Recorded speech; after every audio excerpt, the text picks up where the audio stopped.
জন্যই অনেকেই সোশ্যাল মিডিয়ায় লিখতেছেন বিষয়টা বোয়া আসলো না, আমার নাম্বারটা বন্ধ ছিল বিদায় আমি দুঃখিত।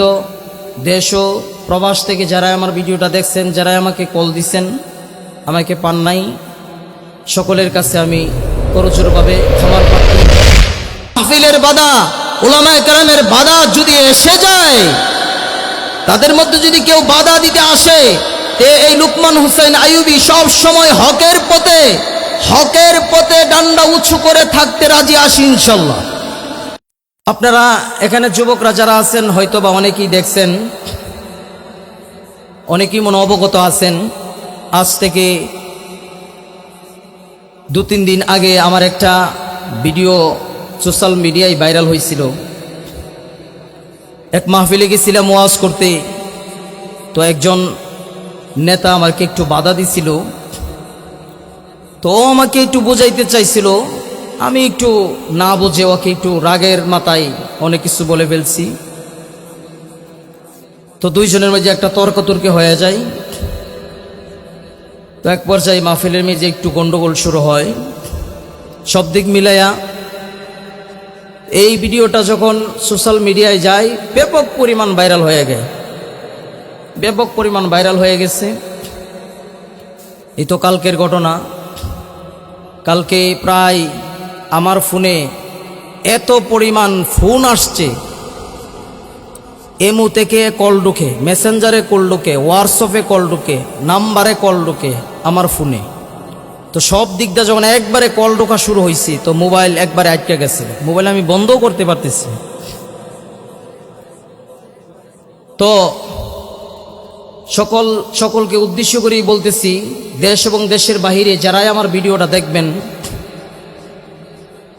দুঃখিতর বিষয় হলো কালকে আমার ফোনটা খোলা রাখতে পারি নাই। মানে এত পরিমাণ ফোন আসছে যে আমার ফোন হ্যাং মারছে, ফোন রিসিভ করতে পারি নাই। এই জন্য অনেকে আমাকে ফোন দিছিলেন, ফোন বন্ধ পাওয়ার কারণে আপনারা মনে করতেছেন বিষয়টা মনে হয় নাটকীয় সাজানো। আসলে না, বিষয়টা নাটকীয় না, সাজানো না, বিষয়টা রিয়াল বিষয় একটা। এরপরে সকালবেলায় আলহামদুলিল্লাহ সহি সালামতে আল্লাহ তাআলা আমাকে আনছেন। সকালবেলায় ওই সভাপতি সাহেব যার সাথে একটু তর্কাতর্কি হয়েছিল, উনি ফোন দিছে আমাকে, ফোন দিয়ে আমার কাছে ক্ষমা চাইতেছেন। আলহামদুলিল্লাহ আমিও ক্ষমা করে দিছি, এবং আমিও ওনার কাছে ক্ষমার প্রার্থী। কারণ ওনাকে আমি বুঝাইয়া বলার দরকার ছিল। তো এই জন্যই অনেকেই সোশ্যাল মিডিয়ায় লিখতেছেন বিষয়টা বোয়া আসলো না, আমার নাম্বারটা বন্ধ ছিল বিদায় আমি দুঃখিত। দেশ ও প্রবাস থেকে যারা আমার ভিডিওটা দেখছেন, যারা আমাকে কল দিছেন, আমাকে পান নাই, সকলের কাছে আমি করজোড়ভাবে ক্ষমার প্রার্থী। ইনশাল্লাহ ক্ষমার দৃষ্টিতে দেখবেন, আমি ফোন ধরতে পারি নাই।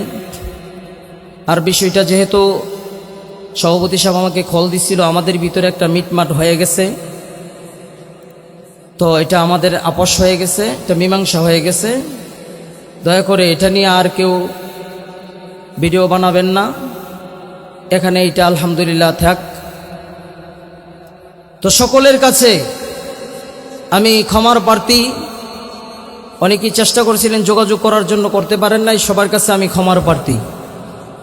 আল্লাহ তাআলা সকলকে ক্ষমা করে দেখ, সবাইকে মাফ করে দেখ, সবাই বলেন আমিন।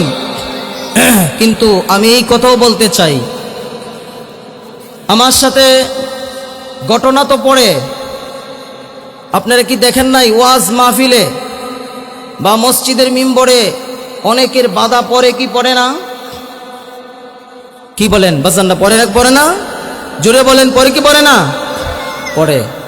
তো কোরআনের বাধা, হাদিসের বাধা, মাহফিলের বাধা, উলামায়ে কেরামের বাধা যদি এসে যায়, তাদের মধ্যে যদি কেউ বাধা দিতে আসে, এই লুকমান হোসেন আইয়ুবী সব সময় হকের পথে ডান্ডা উঁচু করে থাকতে রাজি আছি ইনশাল্লাহ। সব সময় হকের পথে কথা বলেই যাব। চাই জীবনে যা কিছু আসুক না আসুক, ঝড় তুফান যাই কিছু আসুক, হকের কথা আমি বলেই যাব ইনশাল্লাহ। আপনারা দোয়া করবেন যাতে হকের পথে থাকতে পারি। সকলে বলেন আমিন।